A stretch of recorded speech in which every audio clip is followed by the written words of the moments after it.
Hey folks, how we doing this morning? This is a good video, really, for truck drivers and non-truck drivers alike. I know that a lot of you probably have went down the road and you passed a few trucks. I'm talking to the non-truck drivers, which they're unloading me here, as you can hear.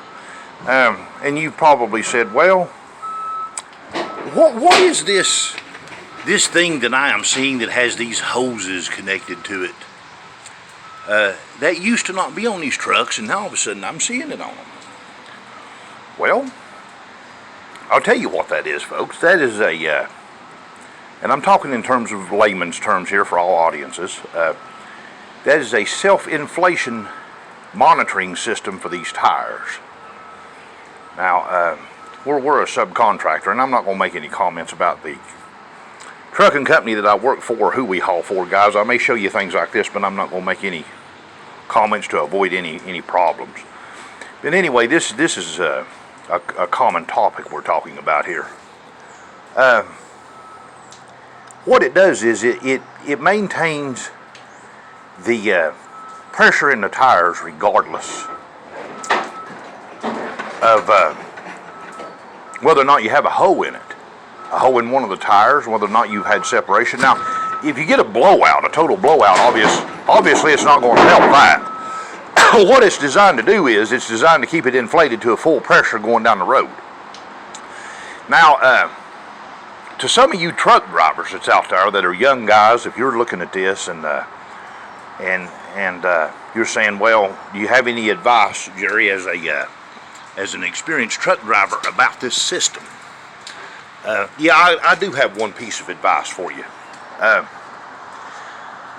If you're going to do a DOT inspection of the morning, make sure you have your park brake pulled on your trailer and starve this thing out on air so you can tell if you have a hole in one of these tires or not.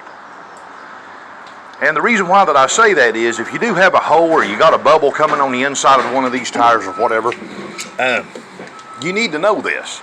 Because if it blows out going down the road at full pressure, it could actually make the blast off of this blow even worse. That's one of the backdrops to this system. And a full-blown blow at 100 pounds or 90 pounds or whatever your company runs, or maybe even 110, most of them don't run 110 except steers, a full-blown blast could be very bad. It could blow the carcass, hit cars, whatever, and that's one of the backdrops to this system. But I just wanted to talk to you for a minute about that. I got several videos coming too. I used to do a real old channel, guys, that some of you may want to take a look at, that was designed for my religious studies, and it was also designed for trucks and stuff too. It was called God, Guns, and Trucks. Is what it was called, and it's my oldest channel. And the way that you can realize if it's me or not on the God, Guns, and Trucks, go to God, Guns, and Trucks channels on YouTube, and if you see a white cross that's illuminated, like with a black background, I don't like using the word illuminated and me at the same time, but if you see that cross light up with a black back to it, that's my very old channel. And actually, the rise of the 5G beast system in Florida video got me in a lot of trouble on that channel. I think that's where a lot of my troubles came from. So you may want to check that channel out. It was designed, the God, Guns, and Trucks was designed to talk about gun rights, God, and trucks.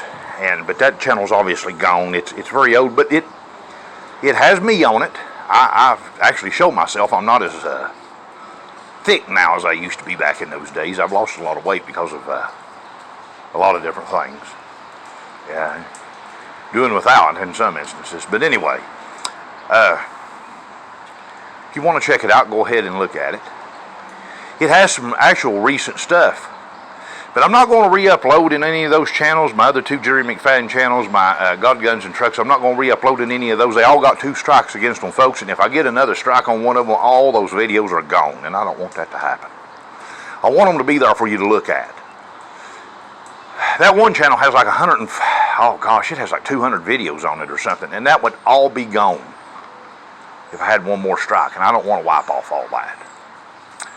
But anyway, that's an explanation of that today, of what this is, these air lines, and how it maintains the pressure in these tires. And it's kind of a drawback if somebody's been running one of these and they didn't know they have a hole, and you go and pick one of them up and they've reloaded it somewhere and it's got a flat tire on it or something. Then you're like, oh, this driver neglected to change the tire there. Well, maybe you didn't even know it if it's a real slow leak. It's why I'm saying take the air pressure off, folks, if you're a truck driver, and check it with the air pressure off all night long, and then see if you got a flat tire or not. You know, it's kind of not too classy to drop a flat tire on somebody else, and you may not know it with this system. But thank you for watching my video, and there's more to come of a little bit of everything.